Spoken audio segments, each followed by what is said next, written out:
My name is Juan Tosoni. I'm a sales director at Oracle. And in case you don't know who they are, Oracle is the largest enterprise software company in the world. A lot of people don't necessarily know exactly who they are because usually you're buying technologies for your personal computers, or you may be familiar with Microsoft because of Xbox and things like that.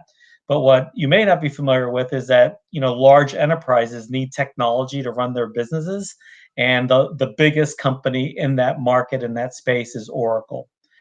I'm a director on the strategic clients program, and so what that means is, what we did is we took our largest customers in the world. There's roughly about 200, 220 accounts, and we assembled a team to support each of them individually.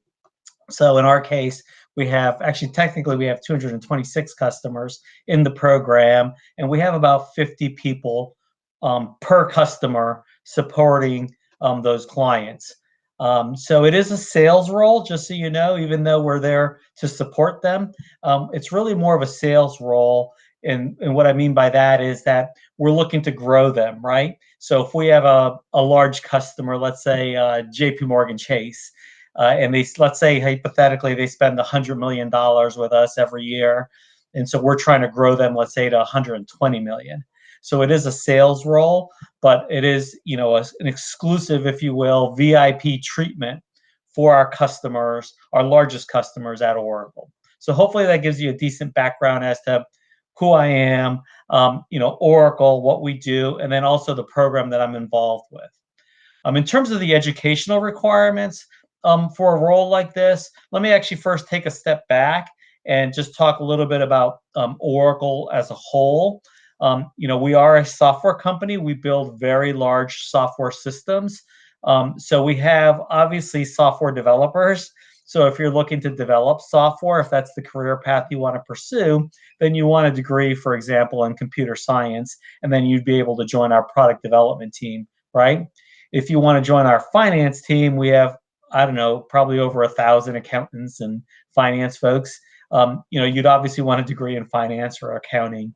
We probably have a couple hundred lawyers, so you may, if you want to be a lawyer at Oracle, then, you'd obviously have to get a degree in law, right? And become a lawyer. And you get the point, right? Is in that, you're going to need a degree for the various roles we have within Oracle. In my role in particular, because I'm in a sales role, I could actually have a degree in just about anything and get into that role, but I specifically happen to have a degree in marketing and international business, and I did go to the University of Maryland. Okay, in terms of other credentials and licenses that are required, going back to my example of different roles at Oracle, obviously if you're in finance, you're going to need the various accreditations and credentials for finance. If you're a lawyer, you're going to need those accreditations as well. If you're a project manager, we do have a lot of people that implement our solutions. Again, these aren't tiny solutions. It's not like installing an app on your phone. I mean, some of our systems are worth, tens of millions of dollars and could take a year to implement, right? So we have project leaders to help that, implement those solutions. So you'll need the various credentials for project management, right? So in my particular role, because I'm more on the sales side of the house, I need to understand our products and our services. And Oracle does have what we call immersion training every year. It's done, and it's about a month-long process where, every year I have to basically get recertified on knowing all of the Oracle products and services.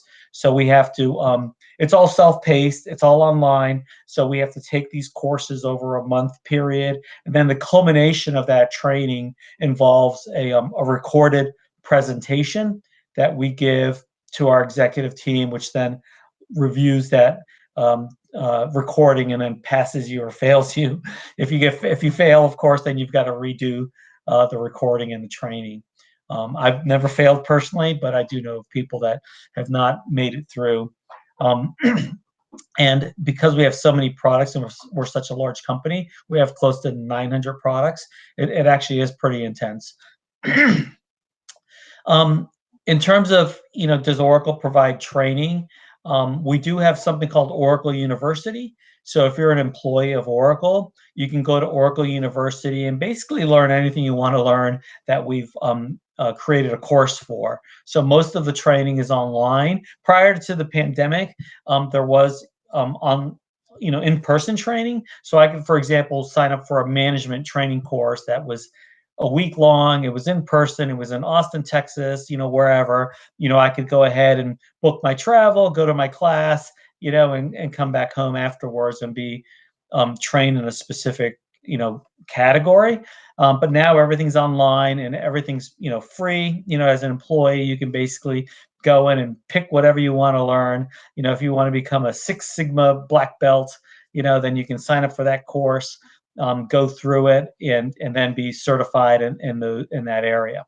So that's the type of training that Oracle provides you. I wouldn't say it's hand holding, by any means. It's not something you would experience like you experience in high school or maybe even in college. It's really all up to you, self-paced. You set the agenda, you train yourself, if you will, and then you're off to the races. Okay, in terms of what skills are most important for my position, for my role in particular, because I'm more in a sales capacity supporting our largest customers, communication is very important, both written and verbal, right? I'm constantly communicating with executives at our customer accounts. And that's, again, it could be in writing, it could be, emails. I guess we've gotten away from letters, but we're definitely emailing a lot, and now I'm at the point where I'm texting, C-level executives at the largest companies in the world, and so we're constantly being need to be able to speak properly, communicate properly, write properly. Secondly, I would say any type of problem solving skills. In most cases when I'm interacting with our customers, um, eh, you know occasionally it's social and friendly, but most of the time we're trying to solve a problem, right? They purchased a very large system from us, and they need help with it, right? Something's gone wrong, right? Let's say they're trying to send out paychecks to the entire an entire school system, and something's gone wrong, right? And so we need to help them usually pretty quickly to solve that problem. So that's the types of skills that I need for the job. What are the various jobs in this field? Well, for Oracle as a whole, there's a wide spectrum of jobs. Pretty much anything you can think of that you can go to school for, maybe minus an art degree or something like that. You can pretty much get a job at Oracle for. If you, like I said before, a lawyer, if you want to go into finance, if you want to be, go into journalism and writing. We have writers that write things for us. Whether it's things out on the web, case studies. We're very active in social media. We do a lot of advertising. We create products, as I mentioned before. We support the clients that are using those products. So pretty much every degree you can think of. For sales, I look at my peers and I see a little bit of everything, right? Quite a few of us do have marketing degrees. There's really not a sales degree that I'm aware of, but quite a few of us do have degrees in marketing. But I've seen all sorts of things. I've seen everything from an electrical engineer, to a chemist, to you name it. You can basically, use that knowledge and apply it towards something at Oracle, right? What do I enjoy the most, or what's most satisfying about the job? For me personally, I love to interact with the customers. When I first started out in this field, I actually thought I wanted to be a software developer. So I started out my degree. My first degree I pursued was computer science, but I quickly realized that I really liked the people aspect of the business more. And so what I enjoy the most is really interacting with clients. And of course, I changed my degree to marketing, which is what I ended up with. But I do enjoy supporting the clients, solving their problems, helping them. The most challenging part of the job is really the issues we run into. Usually they're very time sensitive and they're critical. When the CIO of a Fortune 100 company calls you, on Sunday at 2 p.m., you basically have to drop everything and respond. and normally I have to know who to engage within Oracle to help get that customer back up and running or solve their issues. So it's usually pretty critical. So I'd say that's probably the most challenging piece of the job. How has it affected my lifestyle? You have to be on call all the time. You're basically on call 24/7. I have my little phone charger next to my bed. So I can hear when I get a message. I have special ringtones set for various customers and CIOs at these customers. So I kind of know when I'm getting pinged, if you will, to engage. So it is very time consuming. At the same time, though, it's very rewarding when you've helped solve a problem, right? I remember back several years when I was literally working on an issue at 11 p.m. on December 31st. My whole family was waiting for me to, get ready to start celebrating the new year, and I was, in a back room, trying to solve a problem. We did finally get it solved literally around 11:30 p.m. and I was able to come out and have a toast and enjoy time with my family. But it is very challenging, but again, it's very rewarding when you help the customer, right? Um, how has the economy affected our business? It actually really hasn't, which I guess in some ways makes me feel a little guilty, knowing how many industries have been affected, but our business is doing very well, mainly because companies, especially during this pandemic, are looking to reorganize themselves, right? And modernize their systems so that they can handle a geographically dispersed workforce that's working from home. So for technology companies like Oracle, it's actually really helped us. And we're helping our customers become more modern, right? I mean, just think about what we're doing here right now, right? I'm recording a video. I'm in my home office. I'm not sure if Heather's in her home office or not, but I'm, we're geographically dispersed and communicating, and really technology is what's enabled that, right? And so for Oracle, it's really improved our situation, and we are helping lots of companies modernize, and hopefully that'll take us to a whole new level here in the coming few decades, right? What sort of changes are occurring in my occupation?